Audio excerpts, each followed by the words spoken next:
Magandang umaga po sa bawat isa. Magandang araw po sa mga nasa online. Ayan. Ah, ngayong buwan po na ito ay dahil February, sabi nga nila ay buwan ng mga puso. Ayan. Meron po tayong panibagong tema, living and loving. Ayan, nakikita niyo po nakapost sa next week po yan. 37 na tayo. Matanda na. Hello. Ah, 37th year anniversary. Dalo po kayo. Okay. Meron po tayong pag-aaralang ngayon, isang kwento sa buhay ni Haring David. Ayan, na naman si Pastor, mahilig kay Haring David. Okay.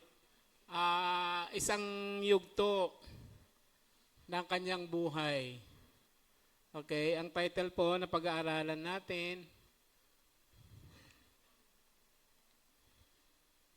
Grace in a Barren Place. Gracia. Ayan. Pag sinabing gracia, grace, di ba? Minsan, ballet dancer ay graceful and dancing. Minsan ginagamit yan. O grace before a meal. Diba ginagamit yan? Or to grace an event by prominent people. Yan. Pero sa Bible, ang ibig sabihin po ng grace, gracia, unmerited favor, extending special favor to someone who does not deserve, hindi mo deserve, hindi mo in-earn, at hindi mo kayang bayaran. Ayan. Amazing grace. Sa 2 Samuel chapter 9, ayan, sige, ipakita nyo ngayong text natin. Tayo pong lahat ay tumayo. Ako po ay babasahin ko. Babasahin ko na lang po. Tuloy-tuloy po ito. Okay, ito po yung kwento ni David saka yung anak ni Jonathan, si Mephibosheth. Okay? David asked, "Is there anyone still left of the house of Saul to whom I can show kindness for Jonathan's sake?" Now there was a servant of Saul's household named Ziba. They summoned him to appear before David. And the king said to him, "Are you Ziba?" "At your service," he replied. The king asked, "Is there no one still alive from the house of Saul to whom I can show God's kindness?" Ziba answered the king, "There is still a son of Jonathan. He is lame in both feet." "Where is he?" the king asked Ziba. Ziba answered, "He is at the house of Machir, son of Amiel in Lodebar." So King David had him brought from Lodebar, from the house of Machir, son of Amiel. When Mephibosheth, son of Jonathan, the son of Saul, came to David, he bowed down to pay him honor. David said, "Mephibosheth, at your service," he replied. "Don't be afraid," David said to him, "for I will surely show you kindness for the sake of your father Jonathan. I will restore to you all the land that belonged to your grandfather Saul, and you will always eat at my table." Mephibosheth bowed down and said, "What is your servant that you should notice a dead dog like me?" Then the king summoned Ziba, Saul's steward, and said to him, "I have given your master's grandson everything that belonged to Saul and his family. You and your sons and your servants are to farm the land for him and bring in the crop so that your master's grandson may be provided for, and Mephibosheth, grandson of your master, will always eat at my table." Now Ziba had 15 sons and 20 servants. Then Ziba said to the king, "Your servant will do whatever my lord the king commands his servant to do." So Mephibosheth ate at David's table like one of the king's sons. Okay, last. Mephibosheth had a young son named Micah, and all the members of Ziba's household were servants of Mephibosheth. And Mephibosheth lived in Jerusalem because he always ate at the king's table. He was lame in both feet.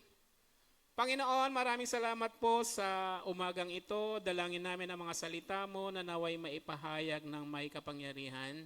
Gamitin mo ang iyong abang lingkod, tugasan lahat sa lahat ng salat, naway maging karapat-dapat na magpahayag ng mga salita mo, Panginoon. Tuboy mo ang masamang espiritu na kung ano mang umaaligid sa amin at nasuko kayo ng iyong mga anghel upang magmatsyag at magbantay sa amin. Pagpalain mo ang iyong mga salita, pagpalain mo ang iyong mga anak sa pangalan po ni Jesus. Amen. Makakaupo na po kayo.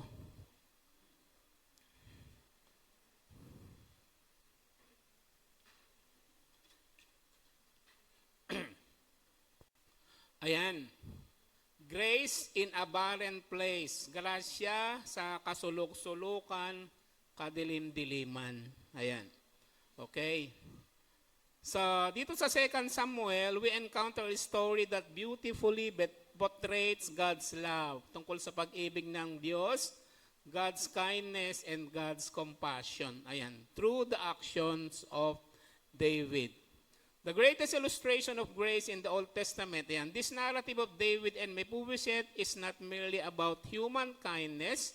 It is a reflection of God's divine love, grace extended to marginalized, the forgotten, and the broken. Ayan. Okay. Bakit forgotten? Ganito po ang kwento, ang background po ng kwento na yan.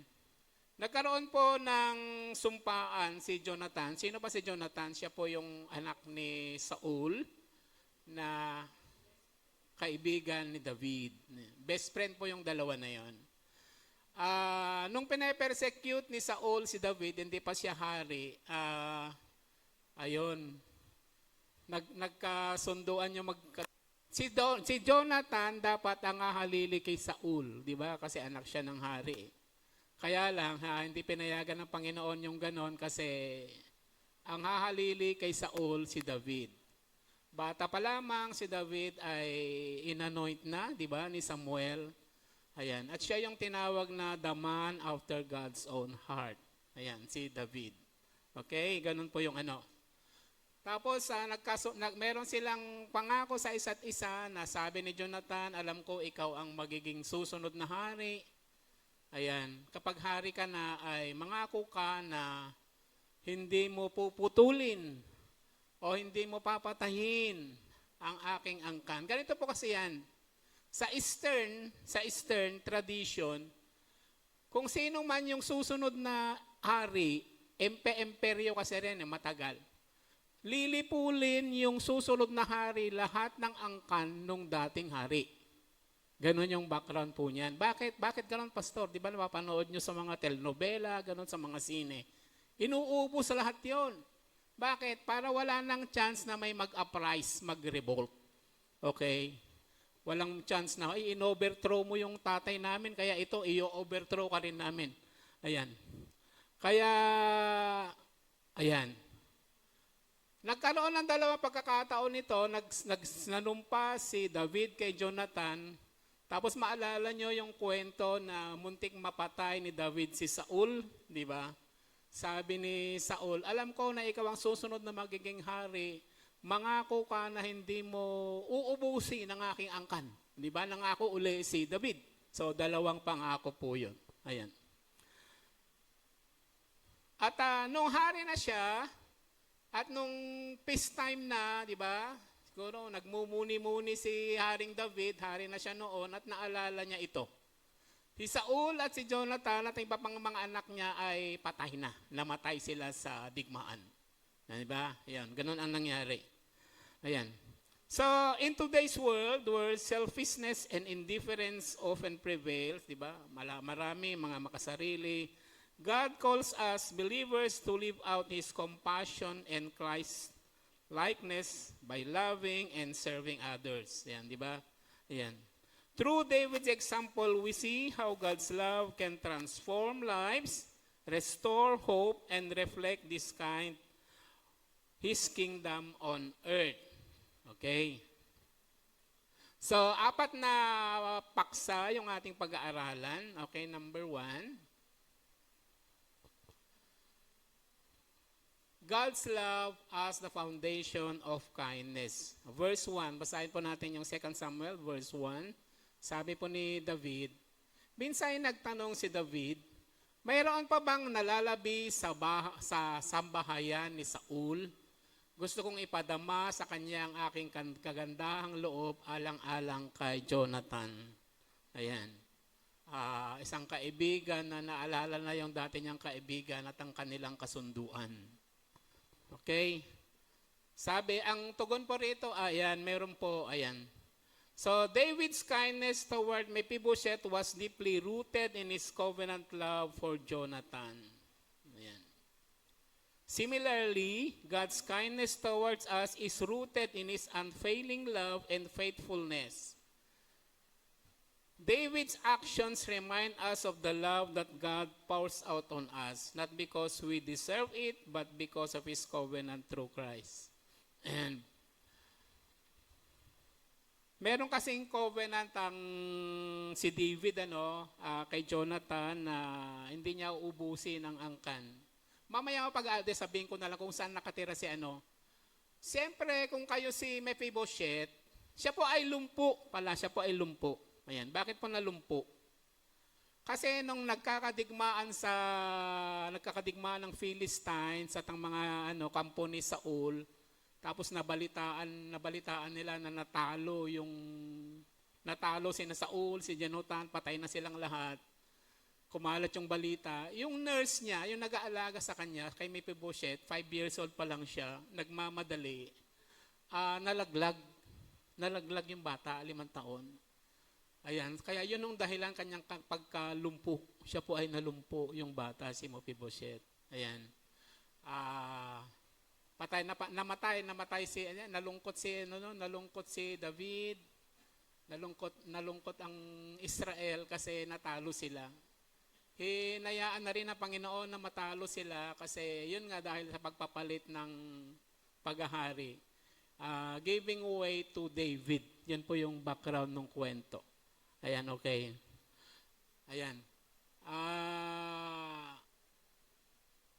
Bakit tinawag na the man after God's own heart? Ayan. Marami sa inyo, lagi ko nababanggit si David. Paborito ko talagang karakter yan, si David. Alam nyo ba na Old Testament hanggang sa New Testament ay nababanggit pa yung kanyang pangalan? Ayan. Sabi ko nga, alam nyo ba na bata pa nga lang siya ay tinawag siyang the man after God's own heart? Nung naghanap ng hari ang Israel, ang una nilang hari si Saul, given by force. Kasi God answered ng kakulitan ng Israel. Diba? Nalungkot si Samuel dahil bakit kayo humihingi ng hari? Mayroon na tayong hari. Hindi nga lang siya nakikita, pero naghahari siya sa atin. Gusto namin na maging kagaya ng ibang bansa na merong nangunguna sa aming mga digmaan. Ayan. So the best and most qualified during that time, nung kinukulit nila ang Panginoon, si Saul. Okay? Inigay si Saul. Pero lumabas yung naturalesa ni Saul na wala talaga siyang paggalang sa Diyos nila.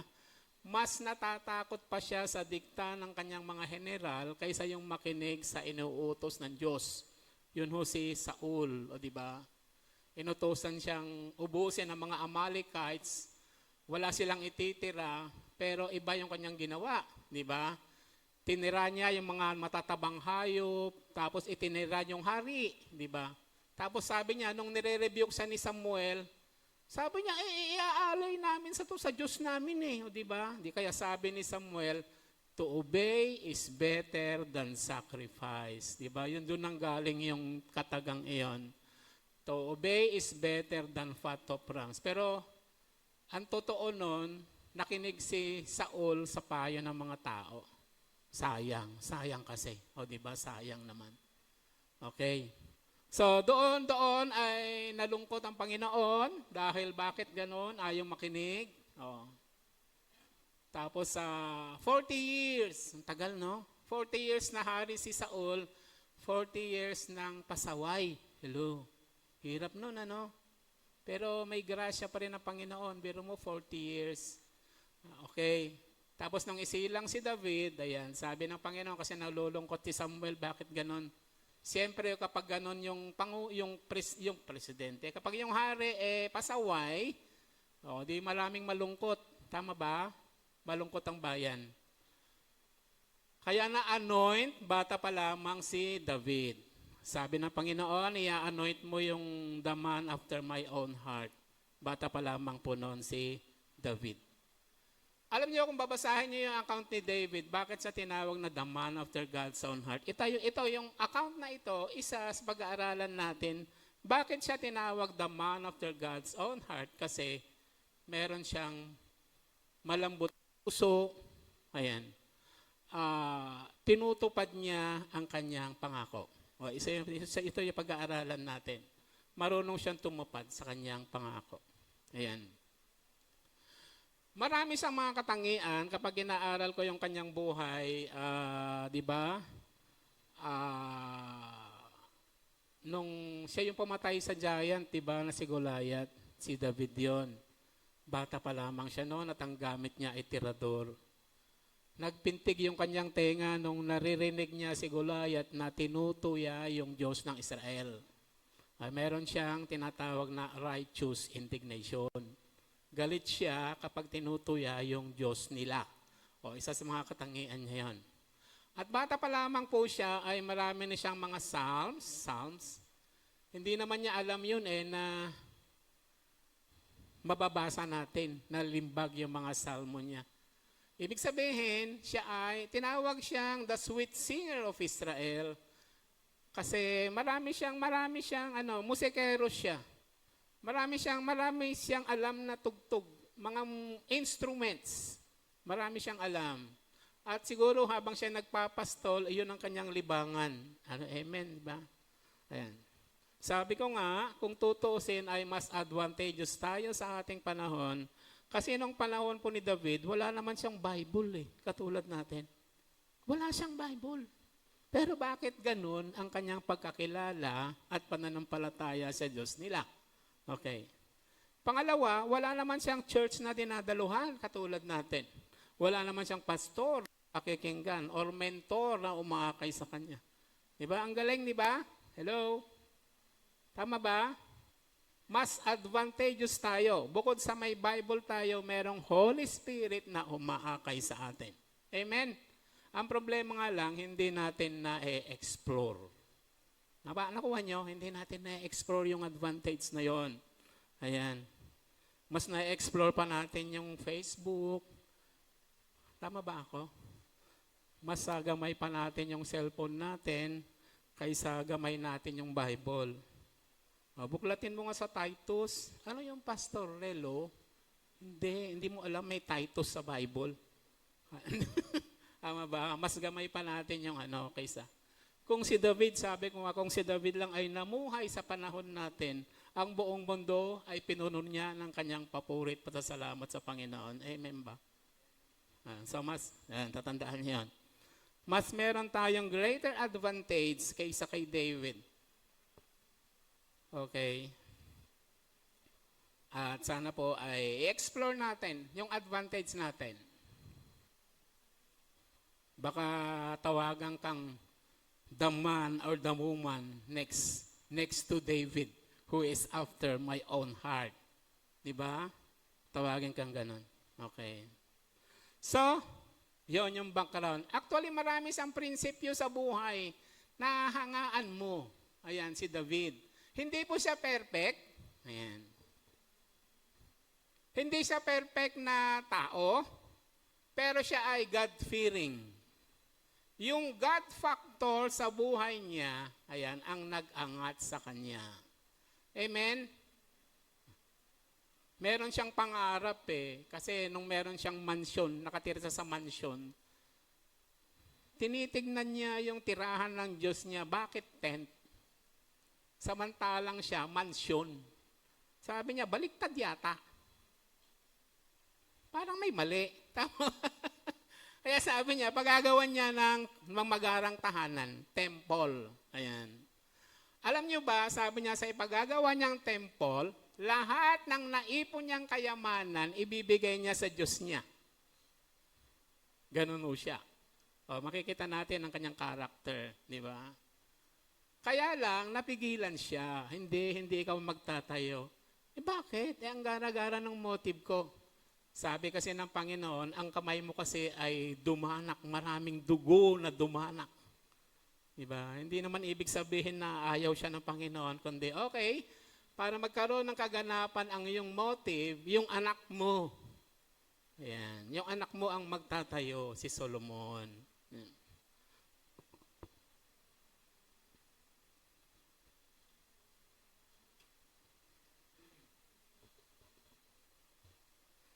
At ayan, naganap po yun. Si Solomon po ang nagpatayo ng greatest temple. Binalot ng mga garang kahoy, mga ginto, ganyan po. Ayan. Okay. So, ganun po si David. Kaya sa tinawag na the man after God's own heart. Ayan. Isa lamang ito yung pag-aaralan natin. Maraming meron siyang 2 sins, 2 kasalanan na nai-record sa Bible, major. Merong major. Okay? Alam nyo, kaya inalaw ng Panginoon na maisulat yun, yung mga kasalanan na yan, na tayo na nagbabasa ay matuto. Okay? Hindi para pagchismisan. Okay? Baka sabi nyo, yung Bible para may pagkamarites din. Hindi para pag-usapan ng chismis, kundi para po matuto po tayo. Ang unang kasalanan po na na-record yung kanyang, yung pangaagaw ng asawa, ng may asawa. Tapos, siya pa yung mastermind sa pagkamatay ni Uriah, yung asawa ni Bathsheba. Si Uriah po ay isa sa mga dakilang mandirigma ni David. Pinapatay niya para maagaw. O, di ba? Ayun, ang isa sa mga kasalanan. Alam nyo, mabasahan niyo yung account. Di ba may kwento si doon na si Nathan. Nathan ba yun? Tama na. Si Nathan yung nag-rebuke sa kanya. Nagkwento na merong ganito, may 2, may mayaman, may mahirap, tapos yung mayaman, may bisita, tapos yung alaga ng mahirap, imbis na pumatay siya sa kanya, yung mayaman sa mga alaga niya na napakarami, kinuha niya yung kaisa-isang alaga ng mahirap. Mahal na mahal ng mahirap yon, pinapakain niya halos kadulang niya sa pagkain. Tapos pinapatay yon, pinapatay para handa sa kanyang bisita. Ayan. Kasi nung panahon na yon, maliit o malaki na mga kaso idinudulog sa hari para sila yung magpasya, humatol. Ang sabi ni David, napakasama naman ang ginawa ng taong yon. Kailangan siyang mamatay at magbabayad ng 4 na beses. Yan. Bakit ganon? Kasi mula sa kanyang bibig, ang isda ay nahuhuli sa kanyang sariling bibig. Yan. Mula sa kanyang pronouncement, manggagaling ang kanyang judgment. Ang sabi ni Nathan, alam mo ba, ikaw yung taong yon. Di ba ang sakit nun? Ikaw yung taong yon. Nangagaw ka ng asawa ng may asawa, pagkatapos pinapatay mo yung asawa. Tapos sabi alam niyo ang reaction ni lumabas yung Psalm 51. Yun yung lament ni David. Have mercy on me, O the Lord. Restore the joy of my salvation. Isa pang katangian niya, marunong umamin sa pagkakasala. Alam niyo ba na dahil sa, ito, makinig po kayo mga kapatid. God cannot be mocked. A man reapeth what he soweth. Nagdusa ba si David sa ginawa niyang yon? Opo. Sabi niya, di ba, magbabayad ng 4 na beses. Yan. Magbibilang tayo na consequence. Mula sa sarili mong tahanan, sabi ni Nathan, ang tabak ay hindi mawawalay sa sarili mong tahanan dahil sa ginawa mo kay Uriah. The sword will not depart from your own household. Ang problema ng pamilya kapag nanggagaling sa labas, nagpapatibay sa kanilang pamilya. Tama? Kasi sama-sama sila. Ang problema kapag nagbukal mula sa loob, mawawasak po yan ang pamilya. Tama ba? Ayan, ganun ang mangyayari sa tahanan ni David. Ang problema, ang tabak magmumula sa loob. Dahil marami siyang asawa, marami siyang anak, yung isang anak niya, nagkagusto sa kay Tamar, maganda, ang ganun ginawa, ni-rape. Ni-rape. Good news, bad news. Bad news siyempre. Ayan. Tapos yung ni-rape niya, si Tamar, mayroong kapatid, si Absalom. Ayan. Dumating yung time, si Absalom, pinatay niya yung kapatid niya sa ama na nang-rape sa kapatid niya. Good news, bad news. Bad news. Unang-una pala, yung ibubunga ng anak dapat nila ni Bathsheba, namatay. Di ba? Bad news, good news. Bad news. Ayan. Tapos si Absalom, naglunsad ng coup. Muntik nang mamatay si David, kundi nakaalis. Lahat ng mga kakawal, sundalo, di ba? Halos may coup. Good news, bad news. Bad news. Pagkatapos ng nagdigmaan na, sabi ni David sa mga tauhan niya, alang-alang sa akin, huwag niyong sasaktan yung anak ko, si Absalom. Pero sa digmaan, pinatay siya ni Joab, kamag-anak ni David. Tama yan yung sinabi ng Panginoon, the sword will not depart from your own household. Patay. Nung patay na si Absalom, ano yan? Good news o bad news? Bad news. Take note. Ilan na yun?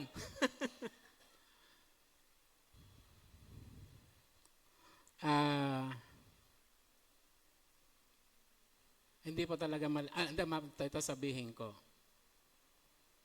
Yung affair nila kay Bathsheba, kaya makinig kayong mabuti. Pero huwag kayong mag-alala kung na-involve kayo sa ganito because God is a merciful God, nagpapatawad. Ang salitang panandaliang aliw, hello, ay merong mabigat at mahabang consequence. Narinig niyo po?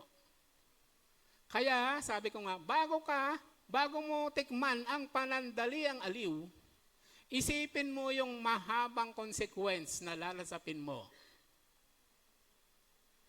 to deter you para wag ka nang tumuloy sa panandaliang aliw na yan.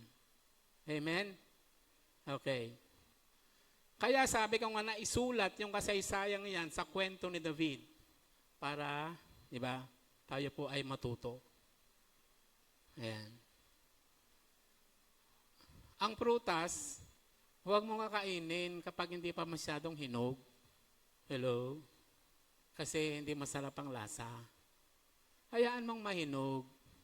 Ano ibig sabihin? Mga anak, mga kabataan, huwag kayong magmadali.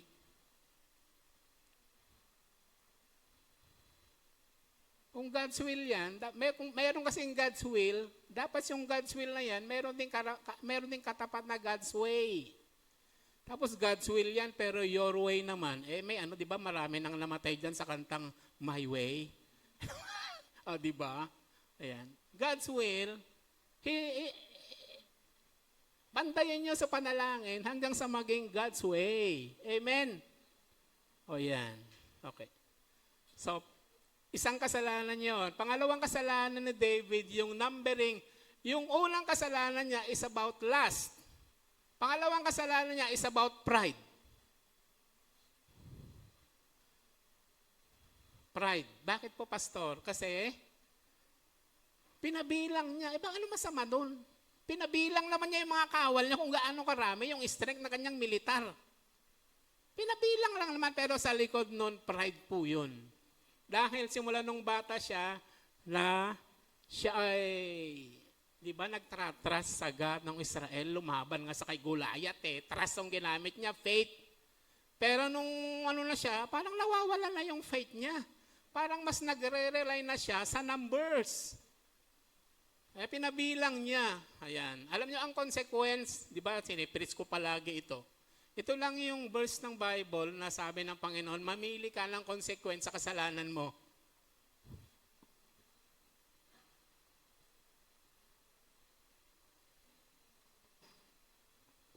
Ayan. Lumagay kayo kay David, mamili kayo. 3 araw, 3 buwan, 3 taon. Pastor, ano yun? Sabi, 3 araw sa kamay ng Panginoon.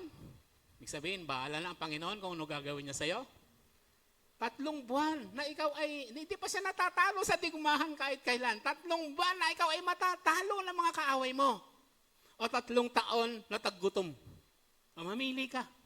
Sabi ng prophet, mamili ka kung ano isasagot ko sa nagsugo sa akin.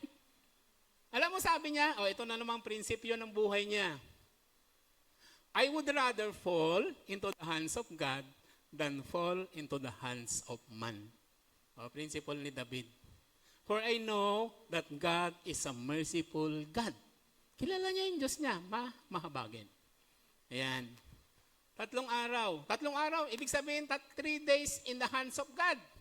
Unang araw pa lang, 75,000 of Israelites died. Merong angel of death. 75,000. Ito naman ang principle ni David. Panginoon, ako yung nagkasala, bakit hindi ako at ang aking tahanan ang puksain mo? Bakit sila na walang kamuwang-muwang? Willing siya, natanggapin yung consequence ng kasalanan niya. Unang araw pa lang ayan, at ang Diyos ay tumigil na. Unang araw pa lang. Bakit? Hello? Nawala Wala kasama konti. Parang nasa ilalim ng kuweba. Hello? Ayan. 3 araw. Unang araw pa lang, 75,000. Tumigil na ang Panginoon. Tama si David, di ba? Ayan. Kaya sa tinawag na the man after God's own heart, alam niya yung pulso ng Diyos niya. Amen. Tayo ba? Alam ba natin yon? Alam niya yung galaw, alam niya yung pulso, kilala niya yung Diyos niya. 3 days. First day pa lang, tumigil na, naawa, nandun, nakatindig sa giikan ni Arauna. Alam niyo kung yung lugar na yon, yung Moriah yun doon dapat ihahandog ni Abraham si Isaac. Pangalawa, ayan, doon nakatayo yung angel of death. Doon itinayo ang temple ng Israel. Ayan, very memorable, di ba? Ayan. So marami siyang principle, si David. Kaya tinawag siyang the man after God's own heart. Meron pang isa, di ba, yung Siklag experience. Mahabang kwento yun Pero kapag aaralin nyo kasi kaya siya tinawag na the man after God's own heart. Kasi sa kanyang God factor sa buhay niya, seryoso sa Diyos niya. Amen. Mayaman na siya, sikat na siya, tanyag na siya, pero lahat po yun baliwala. Kasi, ayan, nung mamamatay na siya, ang bilin niya sa anak niya, anak, isa lang yung bilin niya. Hindi niya binilin yung mga kayamanan na napakaraming ginto. Sabi niya kay Solomon, anak, magpakalalaki ka. Ayan. Sabi niya, kilalanin mo, know my God, and serve Him well. Kasi si David, ang greatest wealth is God. The greatest person, the greatest lover in his life is God. The greatest Savior sa lahat ng pinagdaanan niyang pighati at hirap is God. Amen? Ganun po ba tayo? Kilala ba natin ang God natin? Balik tayo kay Mephibosheth. Yan. Ayan. So question niya, is there anyone I can show kindness? Meron pa ba? Siguro alam niya wala na. Siya po ay nakatira sa Lo-debar. Alam niyo ibig sabihin ng Lo-debar? Lo, ibig sabihin wala. Debar, barren. Kaya nga grace in a barren place. Bakit? Kasi nagtatago si Mephibosheth for his life. Baka mag-apply yung principle ng dynasty, lilipulin lahat ng mga angkan ni Saul, o siya ay nagtatago. Crippled na siya. Wala, crippled, lumpo. Nandun pa siya sa isang barren place, sa isang lugar na madilim, walang kabuhay-buhay. Mag-aaralan natin ano ba ginawa ni David sa kanya. Ayan. So, ayan. God's love initiates kindness. Kindness. So, siya ay kind. Si David ay kind. David's desire to bless Mephibosheth mirrors God's initiative in seeking us out. Nagsisik. Ayan. While we were broken and undeserving, God sent His Son. Diba? Sabi sa Romans chapter 5 verse 8, sabi sa Romans 5, ngunit pinatunayan ng Diyos ang kanyang pag-ibig sa atin nang mamatay si Kristo para sa atin nung tayo makasalanan pa. Yan po ang ginawa ng Panginoon sa atin. Is there anyone I can show kindness? Reflect God's heart, who is rich in mercy and abounding in love. Psalm 103 verse 8, anong sabi? Nandyan ba? Ayan. Si Yahweh ay mahabagit, mapagmahal, hindi madaling magalit, wagas ang kanyang pag-ibig. Ayan. Just as David is actively sought someone to bless, ayan, let us intentionally bless others also. How can I show God's love today? Ayan. Through our kindness, we became, ayan, nagiging instrument tayo sa hearting word. Ayan. Di ba sabi ko kanina, yung kanilang sumpaan, makikita yan sa siguro i-note nyo na lang, basahin ninyo, 1 Samuel chapter 20, verses 14 and 15. Yun yung sumpaan ni Jonathan sa kani David. Ayan. Okay. Point number 2 po natin. Christ-like compassion in reaching the marginalized. Ayan. 2 Samuel chapter 9, verse 3. Ano yung verse natin? May nalalaman ka bang buhay sa sambahayan? Kausap niya rito si Siba, yung servant ni Saul. Gusto ko siyang pakitaan ng mabuti ayon sa aking pangako sa Diyos, wika ng hari. Mayroon po si Mephibosheth na anak ni Jonathan. Siya po ay isang lumpo. Ayan. Ibig sabihin niyan, sinasabi ni Siba na, mahal na hari, ano na po yun? Kasi natatakot din si Siba, baka nga patayin. Hindi naman niya alam. Pero sinasabi nga niya, hindi anong malay niya, baka gusto lang talagang nagkukunwari lang si David sa sinasabi. Pero pag nandyan na si Mephibosheth, baka ayan. Siya po ay lumpo, ibig sabihin, mahal na hari, kaawa-awan po ng tao na yon. Wala na pong gamit, wala na pong silbi. Ayan. Pero yun nga, hindi niya alam na gusto talagang pakitaan ng kagandahang loob ni David si Mephibosheth. Siya po ay nakatira sa Lodebar, a place of desolation and obscurity. Desolate, ibig sabihin barren, yun nga. Walang farming activity, ibig sabihin siguro desierto. Obscure, ibig sabihin, ano ba Tagalog ng obscure? Walang kuwenta. Ayan. Wala nang halagang lugar. Pati siya wala nang halaga. Kaya ibig sabihin, wag mo nang pag-aksaya ng panahon. Parang ibig sabihin ganon. Yet David's love sought him out. O, di ba? Sabi nga sa Luke chapter 19, verse 10, ang sabi ng Panginoon, ang anak ng tao ay naparito upang hanapin at iligtas ang naligaw.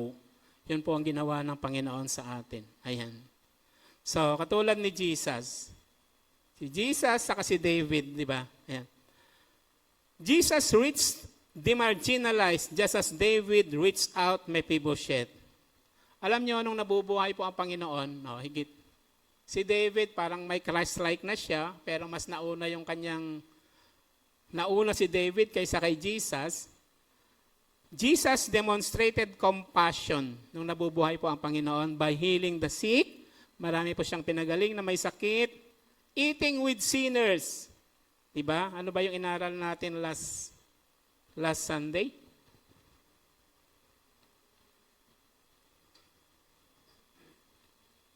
Tungkol sa prodigal son. When the Pharisees sneered at sinners. Pero, ayan, ang Panginoon natin ay nakikisama, nakikikain sa makasalanan. Hindi po kasi ginagawa ng mga supposedly religious people yung ganun. And welcoming sinners, welcoming outcasts. His ministry was centered on, ayan, restoring dignity. Yan, pakinggan niyo mabuti. Restoring dignity. Sabi ko nga palagi, Christianity is all about transforming lives. Nagbibigay ng pag-asa. Hello? Lumilinaw ang madilim, ang malabo. Ganun ba nangyayari po sa atin, mga kapatid? Nagpapalago. Hello? Lumilinaw ba o lalong gumugulo? Lumilinaw ba o lalong dumidilim? Hello? Nagre-restore ng dignity. Yun po ang mensahe ng Panginoong Ebanghelyo. Nagpapatawad ng kasalanan, nagbibigay ng buhay na walang hanggan. Napakaraming regalo. Amen. Ang nakabalot sa ine-extend na pag-ibig ng Diyos sa atin. His ministry was centered on restoring dignity to those whom society had rejected. Naalala niyo yung woman caught in adultery? Diba? Merong woman caught in adultery. Ang outright na parusa po doon ay batuhin ng buhay hanggang sa siya'y mamatay. Ano ba sinabi ng Panginoon? Ang unang bumato yung walang kasalanan. Tapos unti-unti, isa-isa, nagpulasan, di ba? Alam mo kung sino yung qualified na dapat bumato? Alam niyo kung sino? Yung walang kasalanan? Si Jesus. Pero hindi rin sa binato, di ba? Hindi rin sa ginalaw. Sabi ng Panginoon, nasan yung mga nag-a-accuse sa'yo? Wala na, Panginoon, sabi niya, neither do I accuse you. Go and sin no more. Di ba? A woman caught in adultery. Tapos yung Samaritan woman on the well, di ba? Ang mga Samaritans at mga Jews ay hindi nag-uusap, nag-iismiran. Hello? Nag-iismiran. Bakit? Ang Samaritan kasi, sila yung mga 10 tribes. After ni Solomon, nahati yung kingdom, di ba? May 10 tribes, may 2 tribes. Yung 10 tribes na unang na-depose by the Assyrian Empire, at yung lahi po nila, hindi na puro, hindi na dalisay. Yung New Testament na yan, sila yung mga Samaritan. Yung mga Hudyo naman, sila yung yung angka ni Judah, yung nagaling sa Babylon, sila yung puro, sila yung dalisay. Ayan. Magkamag-anak ang mga ito, pero hindi nag-uusap. Pero ang Panginoon, nung siya po'y nabubuhay, kinakausap niya kahit sino. Kahit ang mga Samaritan. Alam niyo, yun ang background. Samaritan in the well. Sabi ng Panginoon, sabi ng Samaritan, wala po akong asawa. Sabi niya, tama, wala kang asawa, pero 5 na yung kinakasama mo. Hello? Di ba? Sabi ng Panginoon niyo. Ayan. Hindi naman siya nag-a-accuse, kundi nagpaparamdam siya ng, alam niya, ang buhay ng tao. Hello? At siya ay nagre-reach out. Yun ho si Jesus. Tapos yung kwento ni Zacchaeus, di ba, marami. Zacchaeus, pandak, di ba, na gustong makita si Jesus. Pero ang ginawa ni Jesus, siya po ay nakikain sa bahay ni Zacchaeus. Ayan. So, He restores dignity, si Jesus. Amen? So, God's kindness is beyond brokenness. Ayan. Unlike many rulers, nung panahon kasi nila, ang kinukuha mo lang sa iyong kaharian, yung mga mapapakinabangan mo. Hello? Katulad ni Nebuchadnezzar. Hello? Ang dami kong kwento, ano? Kaya dapat po. Si Nebuchadnezzar, di ba, pinili niya sina Daniel, Shadrach, Meshach, Abednego. Mga princess yun. Ay, princess, mga prinsipe na matatalino para magsilbi sa kanyang kaharian. Astrologers, enchanters, religious people from the left to the right, meron siyang advisor, ganon si Nebuchadnezzar. Yung mga mapapakinabangan lamang. Pero ti David, yung ginagawa niyang ito, hello, lumpo. Anong pakinabang mo sa lumpo? Pero hindi naman yun ang gusto ni David. Tumatanaw lang siya ng utang na loob dahil sa pagkakaibigan nila ni Jonathan. Ayan.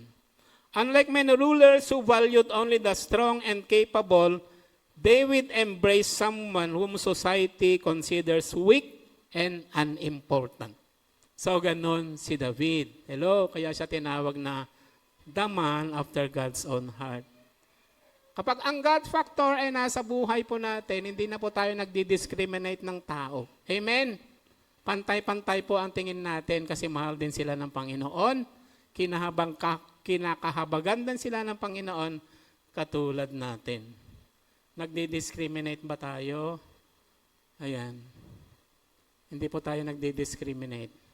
Ang church, sabi ko nga palagi, ay dapat hospital. Parang hospital yan. Lahat welcome. Lalo na yung may karamdaman. Lalo na yung sugatan. Hello? Kasi ganon si Jesus. Dapat yung maging Christ-like po tayo. Ayan. So, Mephibosheth had every reason to be afraid. Yan. Ayan. Diba?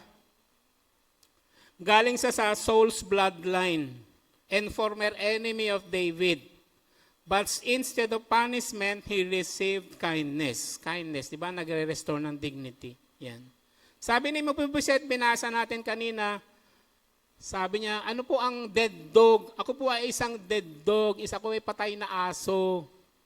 Ano po ang pakinabangan nyo sa akin? But David treated him with honor and respect. Ayan.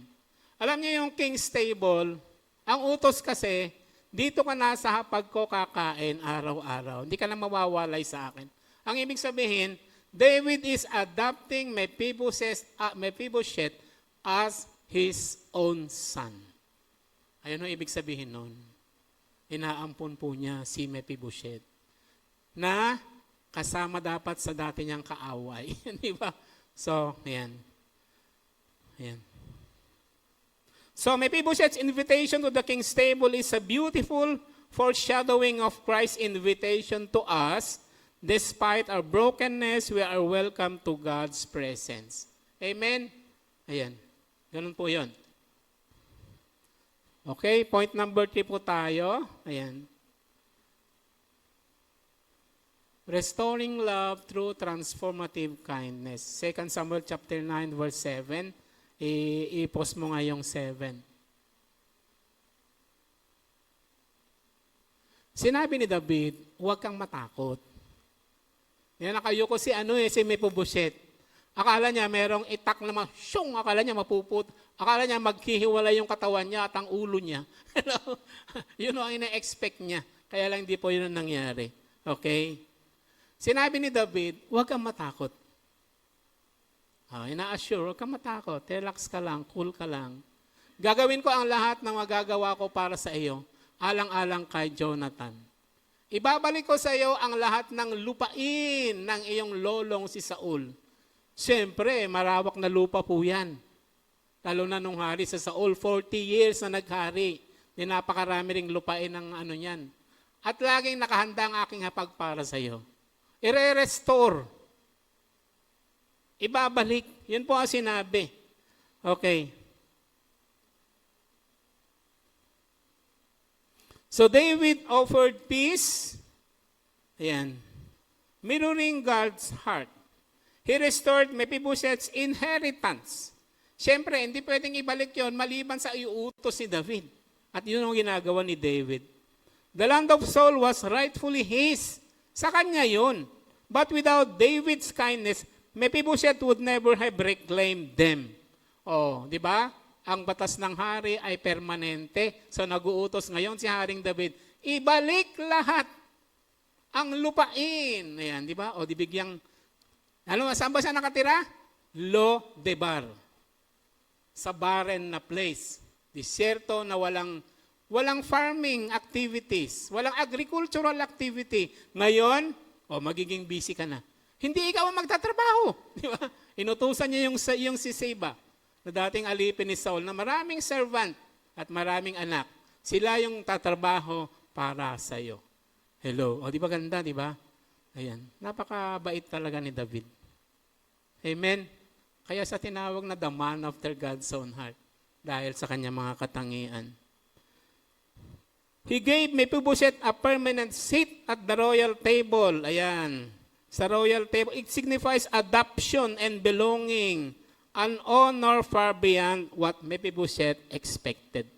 Di ba ganun naman? Hello? Na-realize nyo ba kapatid, na nung naging Kristiyano kayo, di ba sabi ko kanina, si David nga, ang taas-taas na. The greatest wealth, the greatest possession, the greatest lover na kanyang natagpuan, walang iba kundi ang Diyos niya. Amen? Hello? Have you realized that? Punta na ba tayo sa puntong ganon? Na-realize na ba natin yun? O naghahangad pa rin tayo ng karangyaan, kayamanan. Walang problema. Dapat tayong maghangad, dapat tayong magtrabaho. Pero kapatid, ayan, we have now the greatest wealth in our heart. We have God in our lives. Amen?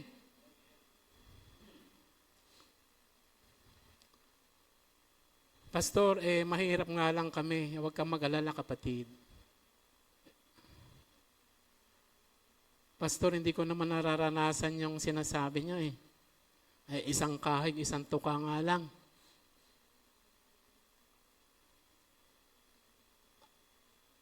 Sabi nga, di ba may verse sa Bible, in His time, God will make it happen. Naalala niyo yun? Sa tamang panahon. Magtiyaga ka, magtrabaho ka, lumago ka, manalangin ka, magpalago ka sa iyong pananampalataya. Di ba? Dapat tayo magtrabaho, magsikap. Pero higit sa lahat, di ba? Sabi nga sa Matthew 6:33, seek ye first the kingdom of God. Kasi pag naunawaan natin na hindi pala material na bagay, higit sa lahat, ang Diyos ang nananaig. Amen. Naalala niya ba yung the sunog, the fire, yung sunog sa Los Angeles, California? Maraming sikat, tanyag, mayayaman, mansyon, milyong-milyong mga dolyar. Pero sa isang iglap, sa isang kisap mata, hindi pala mapapanaligan. Amen. Sabi ko nga, nangyari uli yung parang nangyari sa Sodom at Gomorrah. Ito dapat ay wake up call, mga kapatid. Lalong-lalo na sa atin. Amen. Hindi natin sila ginajudge. Pero ganun pala, di ba? Walang magagawa ang technology ng tao.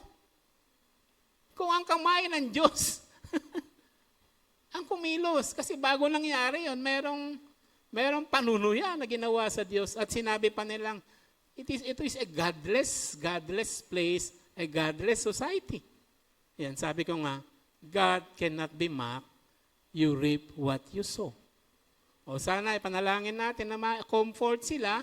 Nakita ko nga sa Facebook, di ba? Ang dami pala noon, mga 15,000. Napakarami naman. Siguro mas malawak pa yun kaysa Sodom and Gomorrah. Tapos nakita ko kung saan sila natutulog. Dati ang mga yan natutulog sa mansion. Sa kalsada, nasa isang lugar. Kumpul-kumpul sila doon. Yung iba, yung mga mayayaman, nasa kanilang mga kamag-anak, pero yung walang matiran, siguro, ayan, inaalagaan muna ng gobyerno, siyempre. Amen. Ito po ay wake-up call, mga kapatid. Ayan. We, like Mephibosheth, were once spiritually crippled and separate from God. Yet, through Christ, we are restored and seated at His table. Ayan. Alam niyo ang God's kindness. God's kindness does not only bless, it transforms. Ayan. Kapag na-experience natin ang kindness ng Panginoon. Ito yung some analogies, mga reflection lang. David, the king, out of sheer love for Jonathan, demonstrated grace to his handicapped son. So God, out of love for His Son, Jesus Christ, and the penalty He paid on the cross demonstrates grace to the believing sinner. He is still seeking people who are spiritually disabled, dead due to the depravity, lost in trespasses and sins, hiding from God, broken, fearful, and confused. We are walking with God today because He demonstrated His grace to us out of His love for His Son. Ayan. Kaya, a parallelism between David and God. Hindi perfect si David, pero nandun yung kanyang, kaya sa tinawag na the man after God's own heart, yung God factor ay ipinamumuhay niya, nakikita sa buhay niya. Yan. Marami siyang pinagdaanan ng mga pagsubok, lalo na nung pinapersecute siya, gusto siyang patayin ni Saul. Pero alam niyo ba na iniingatan niya ng Panginoon? Di ba? Everything, Romans 8:28, all things work together for good. Kasi, kung aaralin po natin talaga, merong gamit yung pinagdaanan ni David nung hindi pa siya hari. Sino ang mas naging effective na hari? Tinatanong ko ito si David or si Solomon? Sino mas naging effective na king nung naging king?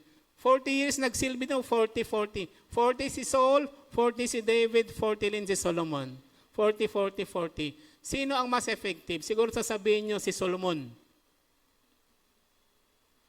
Si Solomon na lahat ng bagay nasa kanya. Kayamanan, karangyaan, katalinuhan, God's favor, prophet's favor, man's favor, nasa kanya lahat. Si Solomon. Siya yung nagpatayo ng greatest temple, si Solomon. Lahat ng mga kaharian dumadayo sa kanya para makinig ng kanyang piece of wisdom. Si Solomon po yun. Ginawa niyang ang silver and gold are ordinary stones sa Israel. Si Solomon po yun. Wala siyang pinagdaan ng hirap katulad ng kanyang ama. Diba? Pero sinong mas effective? Si Solomon, Hebrews chapter 11, bakit hindi nakatala yung kanyang pangalan? Sa heroes of faith. Wala. Diba? Sa akin, mas effective si David. Bakit, Pastor? Kasi yung mga pinagdaanan niyang hirap, nung hindi pa siya hari, merong gamit. Ano gamit, Pastor? Nagliliwaliw siya. Di ba? Habang inahabol siya, parang daga, hinahabol ng pusa, nagliliwaliw siya sa kanayunan. Nung hari na siya, alam niya yung problema ng bayan niya. Hello? Si Solomon, nagliliwaliw ba? No, nagliliwaliw sa mga kaharian, nangongolekta ng mga asawa. Hello? Hello, si Solomon. Hindi ko dinidiscredit na yan. Pero, na-disorient si Solomon. Sinulat niya yung Ecclesiastes. Sabi niya, walang kabuluhan ng buhay. Nasa iyo na lahat, sasabihin mo, walang kabuluhan ng buhay. Bakit? Kasi hindi niya sinundan yung payo ng tatay niya. Magpakalalaki ka, mahalin mo, kilalanin mo ang Diyos ko. Hindi niya sinundan. Nung una lang, sinundan lang niya nung una, pero hindi nagtagal. Kaya nga lagi ko sinasabi, mga anak, bawat sa atin. Hindi garantiya na nagsimula ka ng tama, pagdating mo sa dulo, tama ka pa rin. Dapat, talakad natin, araw-araw, susiriin natin kung tayo ay nasa tamang daan pa. Amen? Para pagdating natin sa dulo, paglingon natin, maaaring may kinabagsakan tayo, pero bumangon tayo at nanumbalik sa tama at dating daan. Amen? At ito po, palakpakan natin ang Panginoon. At ito po, ngayon, ang ating gabay, sabi ko nga, mas greater ang ating advantage kaysa kay David. The only problem, we are not exploring it. Amen? Do you agree? Mas familiar pa nga tayo sa mga app ng cellphone natin kaysa yung book ng Bible. Kung titingin ka ng Bible mo, 37 years na po tayo. Tingnan mo nga yung book ng Psalm, pupunta ka pa sa first page. Asan ba yung Psalm? Page 532, o yun. Kapag ganun po tayo, matagal na tayong Kristiyano. Hello? Hello? Ito po yung gabay po natin. Sana po yan. Sabi ko nga, kung si Haring David ay meron lang ganito, kung si Haring David ay meron lang katulad ninyo na nauupo at nakikinig, pinuno na niya ang buong mundo ng kanyang mga papuring awit at pagpapasalamat sa Panginoon. We have the greater advantage. The only thing, we are not exploring it. Let us explore, mga kaibigan, mga kapatid. Anong malay natin, di ba? Baka ikaw ang second David. tatawagin ng Panginoon. The man or the woman after my own heart. Merong verse sa Chronicles. Dahil kung sinasabi rin ito, pasensya na kayo, paulit-ulit si Pastor. The Spirit of the Lord, ang Espiritu ng Panginoon ay patuloy na gumagala sa sandaigdig. Kasi kinikilala niya ang bawat babae at lalaki. Kilala po tayo ng Panginoon. Even the number of our hairs are numbered. Hello, wala kayong tao na ganun.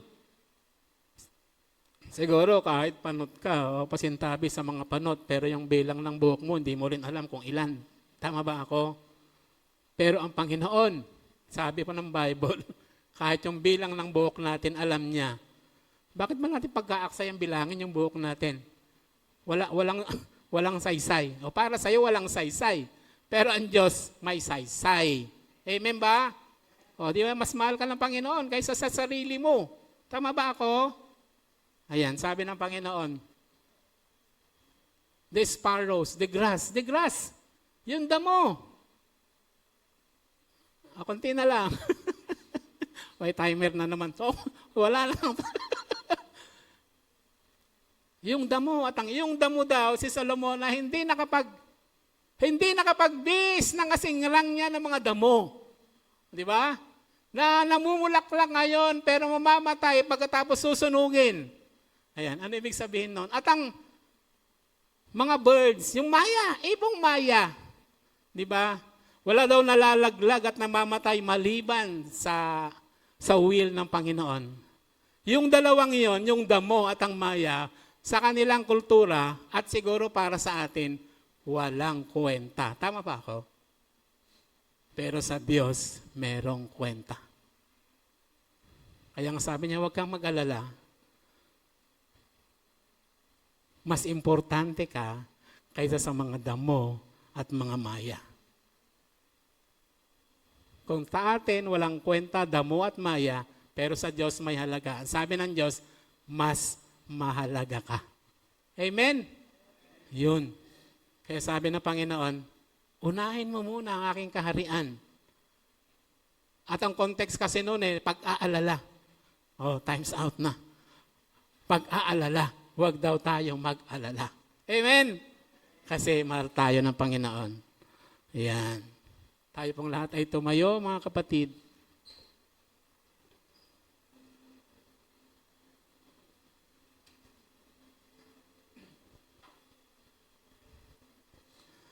Panginoon, kami po ay nagpapasalamat sa mga salita mo.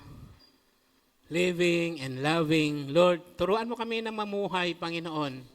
Ang higit sa lahat, may pagmamahal sa iyo dahil alam namin na higit na mahalaga at mahal mo kami. Salamat sa patotoo at buhay ni Haring David, Panginoon. Kahit isang kaaway, Panginoon, na nakatira sa walang saysay na lugar, Panginoon, binigyan niya ng dignity. Hinango niya, Panginoon, at binigyan ng dignidad. Lord, ganun din ang ginawa mo sa amin.